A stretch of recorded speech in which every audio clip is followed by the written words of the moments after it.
Hey everyone, Abby here from Team YouTube. I'm bringing you the December monthly roundup with everything that happened over the past month. So let's dive in. We've recently made 3 improvements to our copyright tools to help you prevent and resolve copyright claims on your content. First, you can now adjust the start and end points of where you want to mute or trim claimed content from your video. This gives you more flexibility to be able to remove claimed content in a way that flows better within your video.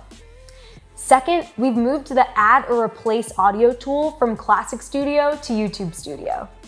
We've also added the ability for you to swap in multiple audio library tracks into your videos so you can resolve multiple copyright claims at one time. Finally, we've also brought the new audio library into YouTube Studio, including an updated UI, starred tracks, and new advanced filters to help you discover tracks and sound effects for you to include in videos. Read more about all of these changes in the forum post below. We've been making some changes to comments with creator well-being in mind.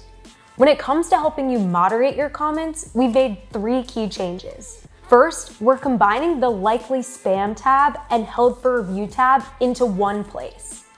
Second, old unpublished comments that have been in the held for review queue for over 60 days will be automatically removed. And third, we've removed the numerical counter to take away the stress of knowing how many held comments are just sitting in the queue. We hope these updates will make moderating comments easier for you by reducing the amount of time you spend sifting through them. And to better protect you and your community from abusive comments, we've been investing in technology that helps our systems better detect and remove hateful comments. We've also launched a new feature that notifies commenters when their comment may be considered offensive to others. This reminder gives the commenter the option to reflect on their comment and view community guidelines before posting. We recently made updates to our US Terms of Service. First, we're now explicitly stating that YouTube restricts third parties from collecting information that could facilitate the use of facial recognition data. This has always been the case, and we've never allowed the collection of facial recognition data. But as technology has evolved, we felt the need to be extra clear on this point.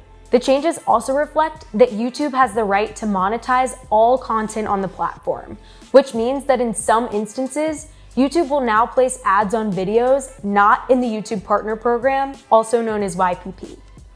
This change only applies to content belonging to channels outside of YPP, meaning that it has no impact on partners in the YouTube Partner Program.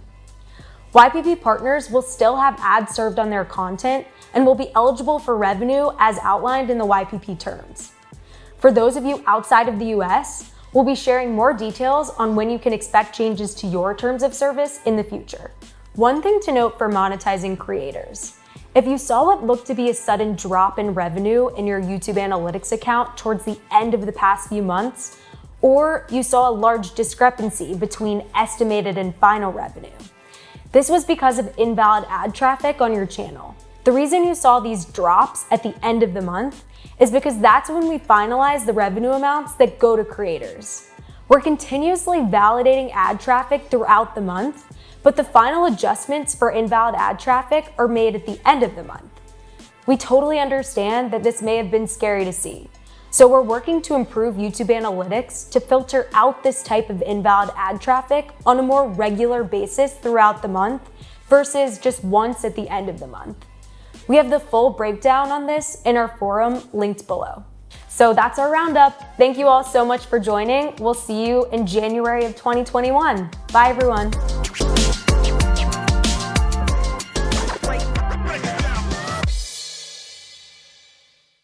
Tell me if that's a problem.